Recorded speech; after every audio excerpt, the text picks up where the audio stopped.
Hey there, everybody. Welcome back to another 21st Century Renaissance and another open interest newsletter breakdown on GameStop. I'm your host, Dr. Michael LoPiano, and we are potentially sitting right on top of what I expect might be a big swap dating back to the October 2024 low.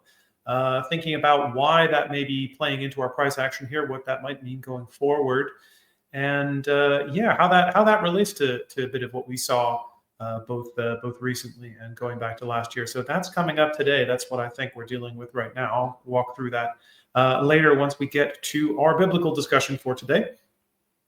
We are continuing our reading in the book of Genesis, moving into Genesis 6 and the story of Noah, right? The story of Noah, of course, taking up chapters 6 through 9. Who is someone who comes after in the line of Seth. We have these two lineages emerging from Adam.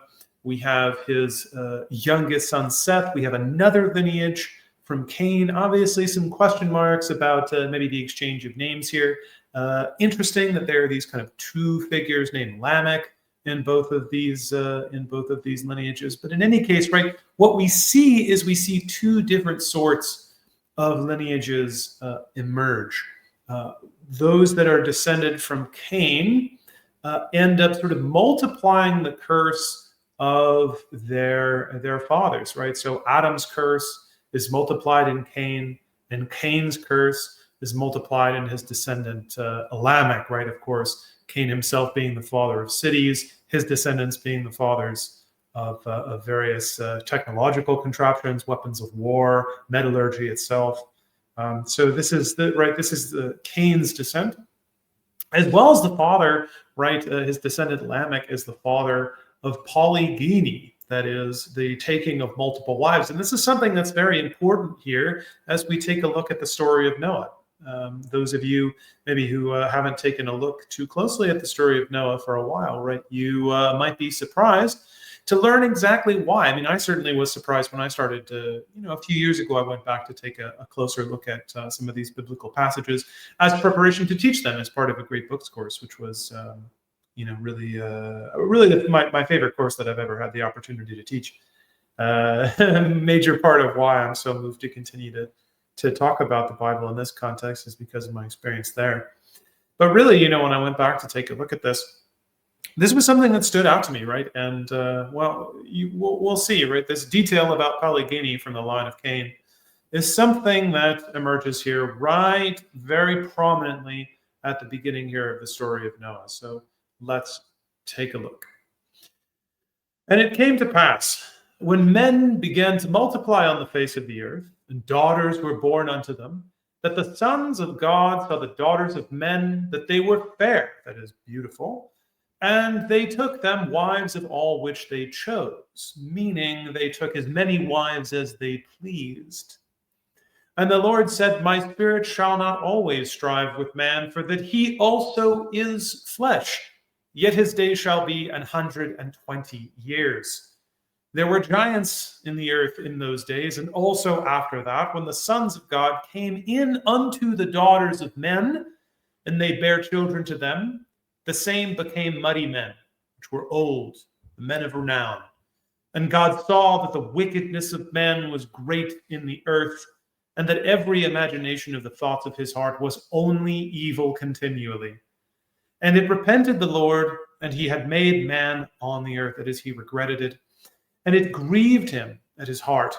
And the Lord said, I will destroy man whom I have created from the face of the earth, both man and beast, and the creeping thing, and the fowls of the air, for it repenteth me that I have made them. But Noah found grace in the eyes of the Lord. So what we have here, and we'll focus our attention here on this sort of preamble to the story of Noah. And what we see is another descent, right? As another step down in the history of mankind. And what the Bible claims, right? This is important for understanding the biblical worldview. This is important for what this tradition has to convey.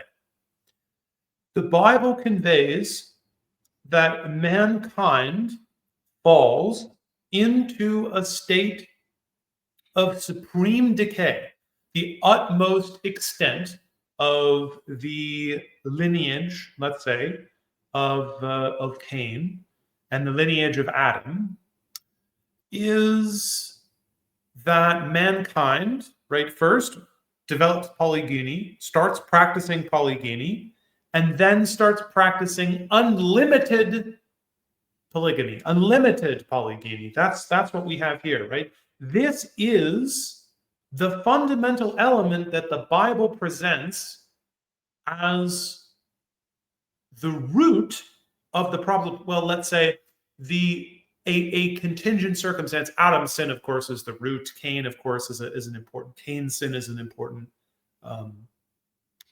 precondition to this state of affairs. But that what it is that makes the world essentially nigh irredeemable is that all kinds of evil come about as the result of unlimited polygyny. So the taking of as many wives as possible. That mankind, almost all of mankind, really except for this guy Noah, falls into a pattern of chasing after as many for male kind, let's say, chasing after as many wives as possible, right? And on the flip side of that, right, let's say women congregating around an increasingly smaller pool of men. And certainly this stood out to me because when we take a look at, say, something like this is something we hear a lot with online dating apps, right? We take a look at online dating apps like Tinder, Bumble, or I don't know if these other ones work like that, but certainly Tinder and Bumble, right? Part of the idea here is that there's a very small group of men, and women kind of get funneled by the way the app is designed to compete over a vanishingly small number of men, right? So you have a large part of the male population ends up feeling alienated from this situation.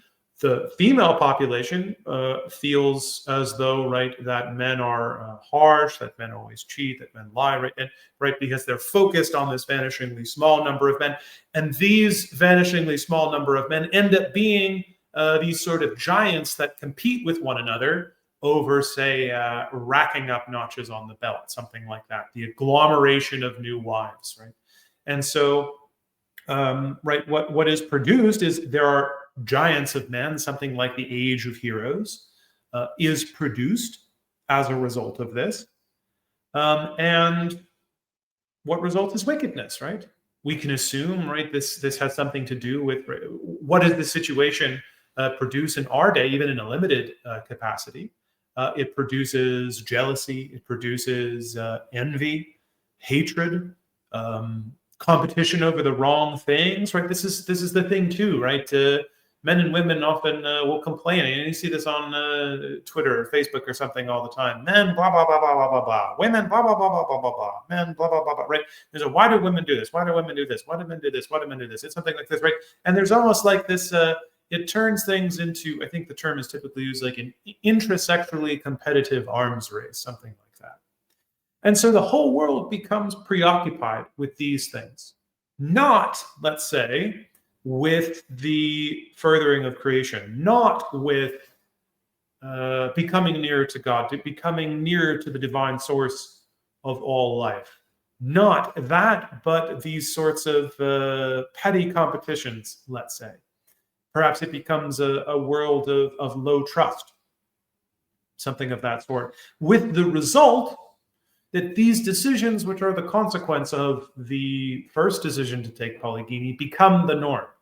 The entire world becomes dominated by this practice. And very interestingly, the Bible also says, this is kind of a question mark for those of you maybe who are new to the Old Testament, right? The Bible says that this practice alters the lifespans of human beings. That at some point in the past, now do I know if this is true? I have no idea.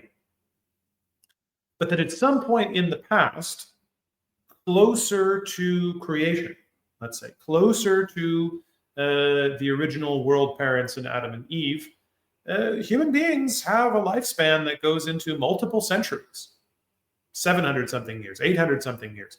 This is something like what human beings have as a lifespan, right? But very interestingly, right, it's this extreme version of polygamy, right, which is accordingly a narrowing of the male gene pool, let's say, of male parentage. At some point you start having to ask questions of things like inbreeding, right? If you have a vanishingly small number of men who are breeding with a female population and just amassing women, then subsequent generations are getting marrying a lot of much closer relatives. So there's something about this, right? I mean, this is a little bit of speculation on my part here. This is reading into what this is suggesting. But in any case, it's this practice that the Bible says has an effect on the lifespan of mankind. This has an effect on the lifespan of mankind. This practice shortens the lifespans of men, such that men will not live beyond 120 years. That matches up something like what the Hayflick limit is, right? The Hayflick limit on the telomeres in our chromosomes is something like 120 years. Like that's the proposed max age of mankind before our cells cease replicating. Really amazing. How did they come up with this 120-year number? Very interesting. But it's here in the Bible.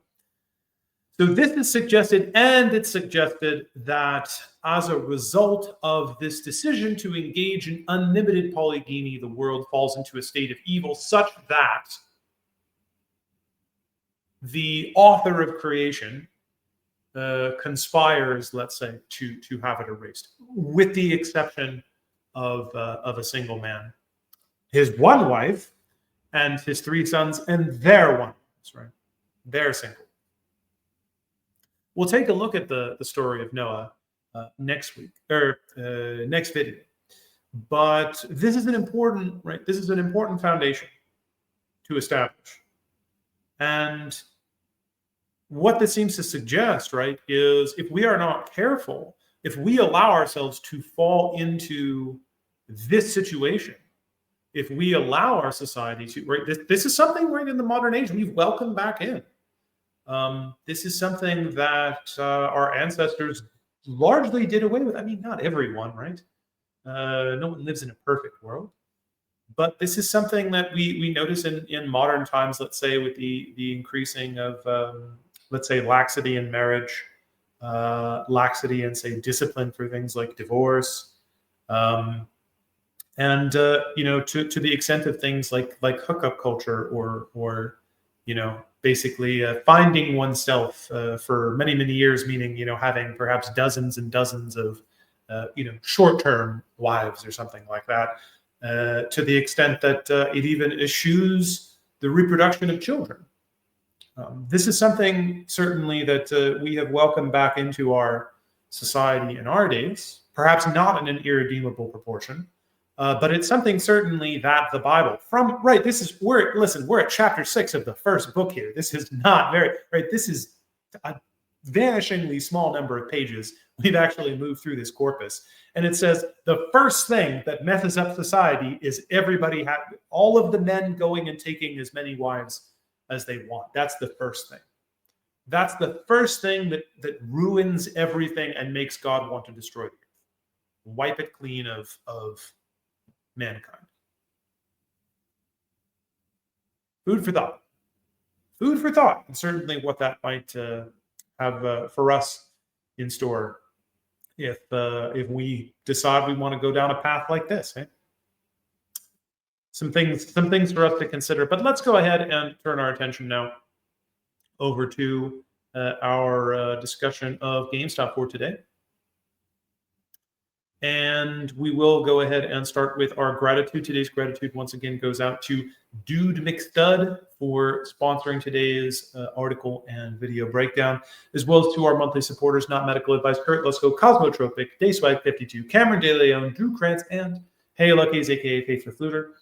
Many thanks to everyone, right, who's left comments, offered to support the channel, left questions. If it's under videos on my Twitter page. Wonderful to hear from everybody. Everybody who has something to say, questions to ask, points to point out. All of this helps make this endeavor both worthwhile and more effective. So thank you very much to everyone from the community for participating, as you always do as well. So yesterday, I mean, not really too much to report in terms of price action. Interesting to see that 25 level here did go ahead and serve as a resistance point. So options hedging is still making itself felt. Certainly looks to be the case that it will continue to do so going into October OPEX. We now have well over 30,000 calls, both between our GME1 and GME options chain at that level. So it's pretty large. It's decently larger than most of our other proximal strikes. I think the nearest one in size is $27 after that, which has about 12,000 contracts on the GME chain, the new GME chain, and about another 5 or 6 on the GME one chain with the warrants. So we didn't quite get down to that kind of upper 23 area. We did hold up pretty well there in the early part of the day, but that didn't mean they didn't try to push us down. Looks like 24.13 was about as far down as they got, but right, we didn't stay too much up around that $25 level. Looks like we got pushed down into the end of the day. We did have, basically warrants ended up being priced essentially where we thought they would be in that 375 area, right, for most of the day. Hey, if you were the person that exited your warrant at $6, to start the day off, way to go there. Don't know who got that shot popped off. We got some folks. Interesting arbitrage. Like I said, interesting arbitrage opportunities here with these things being sold close to 450. Very interesting. But of course, then after this initial excitement, yeah, we just kind of traded flat there around that 375, between maybe like 350 and 390 kind of maximally, maybe an even tighter range.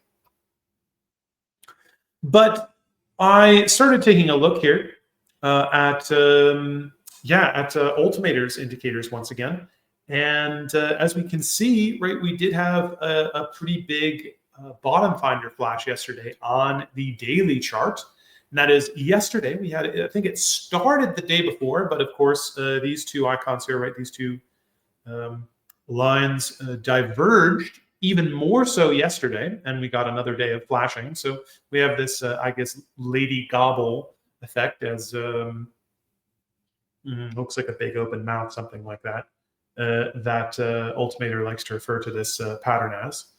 And right, largely what this says is that GME's price action is diverging from what would otherwise be expected with result to a basket of other measurables. So ETFs like gold and silver, Bitcoin, things like this. If these areas are moving in a particular way, if they're not showing, let's say, the same order of magnitude of weakness that, say, GME is in its price action, this suggests that GME is being moved for some other type of for some other reason, right? It's not organic, organic. It's not a result of typical inflows, outflows with respect to some of these other broader market instruments. But it is something that that is in place in order to accommodate derivatives positioning. And if we take a look, right, I thought, that could make sense. When exactly did we go ahead and bottom out last year following the last rate cut? And it turns out, right, that right around last year, following earnings, right, so we sold down from the news of the offering. Then after the news of the first rate cut, the 50 basis point rate cut, we did get this little like mini up bit here, right? So we got this kind of Oklahoma pattern interrupting what was something of a cyclical period leading up to earnings, right? So the offering interrupted that. And then, we went right back up following the offering. But then we went into one of these deep slide down periods, moving from pretty close to 2371 here. all the way down to about 20 something, right? And where did we bottom out? Where exactly did we bottom out? Where did we flash that oversold territory on RSI? Well, 10.9. So we did bottom. In fact, that was our bottom in the 2330s, I think there. That's the last time GME had a price even anywhere really in that ballpark. I think we got 2086 or something was the low following the first convertible bond offering. But that was it, right? So we had a swap. We might have had a swap go in there. There may have had to have been a swap that had to be rolled. And the lowest they could get it was 2038. If that swap is still open, it's now pretty underwater, right? It's GME is up about 20%, 20 some odd percent from that bottom, around 20% from that particular bottom. So is this it, right? Is this basically as low as institutions are able to push this down in order to go ahead and accommodate a possible derivatives position there? I think that is the case. I think we are seeing a number of factors that suggest that today is probably something of a local bottom. Maybe they try to control things, keep things in the 24-ish area, at least sub 25 heading into October OPEX, as we've been talking about. We do have some interesting signs of stress in the broader lending liquidity area. So XRT is low. It's not crazy, but it is on the lower side. GMEU outstanding, despite the fact that it's now doubled in size off of its previous high. It's up over 4 million shares outstanding now. It is still on roadshow with no shares available to borrow and a really high cost to borrow at 18%. That's extremely high. We also have the new funds, iGME and GMEY, both have high borrowing costs, like 9% and 11%, something like that. And they also have no shares available to borrow. So the ETF environment right now is extremely strained with respect to what is going on with GameStop, with the warrant issuings right now. So what this suggests is that institutions have gone ahead and essentially tapped out almost all the available lending liquidity on the easily accessible sources to go ahead and push the stock down. And this is around as far down as they've been able to get it. So part of this may be affected, influenced by the fact that we're kind of mid-up cycle here. I would certainly love to see a 2371 or a 2380 something, right? And that's just that much better of a price that I can acquire shares again, right? Talked about this yesterday, to continue to build out my position here. But maybe we just kind of hang out in this 24 area into OPEX. Maybe we get a little bit of excitement, a little bit of move to the upside, something like we saw yesterday, something of a recovery there. I still think that touch of the 504-hour moving average is on the table, but yesterday we did come within a few pennies of some of our daily moving averages there, and really couldn't get through them. So we'll have to monitor this. Options are continuing to come in and fill out our newer chain. We saw quite a lot of OI come on the board, right, especially at $27 here. I would, again, I think going into OPEX 25 is likely our upper limit there. If we do get another sort of phase coming out of October OPEX, so that's going to be beginning on October 20th.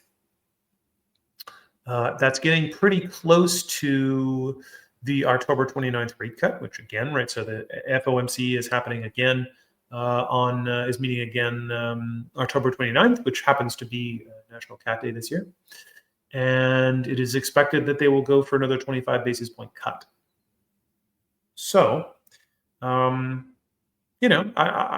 wouldn't move a move back to the upside off the table, but maybe 27 is something of an appealing upside target for that phase in kind of late October going into the rate cut, and maybe for the week or so after that, before things maybe settle down.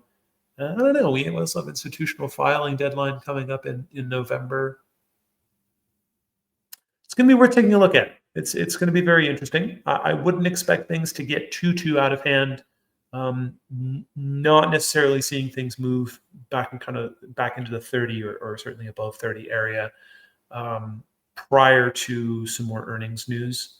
But it doesn't mean that we kind of have to stay in the 24 area basically and trade 100% sideways into the end of the year, certainly into the end of this kind of cyclical period. So expectations are measured, but also definitely very interesting to consider how some volatility might return if indeed this local low that we've seen has to do with the swap, which quite a few arguments to be made shy of looking at the swap data itself that this has something to do with that. Yeah, so that's what's on my radar for today. That's what's on my radar. Continuing to look at this environment going into this week, continuing to process what's going on with warrant trading, of course, and yeah, that's it for me today. So thanks very much, guys, for watching and listening. Looking forward to seeing you tomorrow and at our live stream this Friday after market close. Or I guess we've been starting it a little bit before market close, so 3 p.m. Eastern time. Looking forward to seeing you guys then and tomorrow. So thanks very much. We'll see you soon. Take care.